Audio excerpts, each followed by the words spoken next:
I had always loved wood and trees and hated to burn a piece of wood that had beautiful swirls of grain or an artistic shape.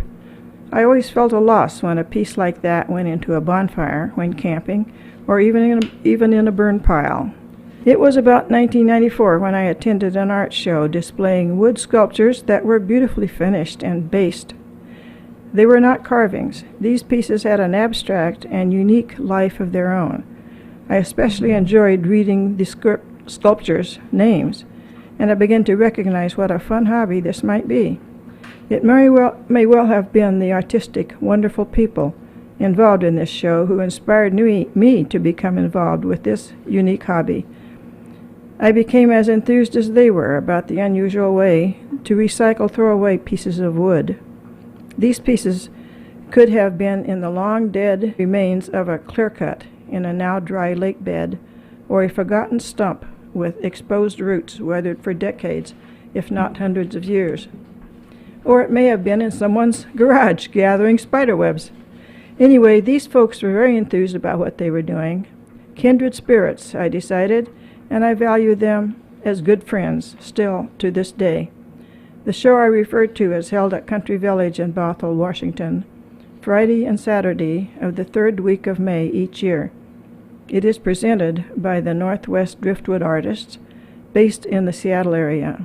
The word driftwood is a term coined by the originator of the art, Lucille Warland, who lived in Neah Bay many years ago and didn't know what to do with all the wood cluttering her beach.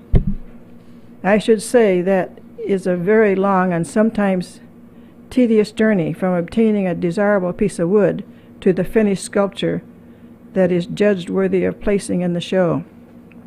It involves cleaning, scraping, filing, shaping, sanding, and more of the same, much more, until it finally meets its potential. Naming the pieces is always an enjoyable exercise that everyone in the class or group participates in. It is most enjoyed in the company of others, though many, many hours are spent just working at home. Someone often sees something different in my piece's shape that I hadn't noticed, and vice versa. So I very often change the name after seeing it through someone else's eyes.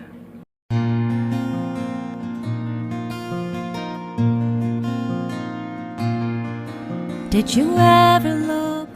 Here are a few examples of some of my named pieces. This is EBBTIDE, before and after. Visions floating through your mind and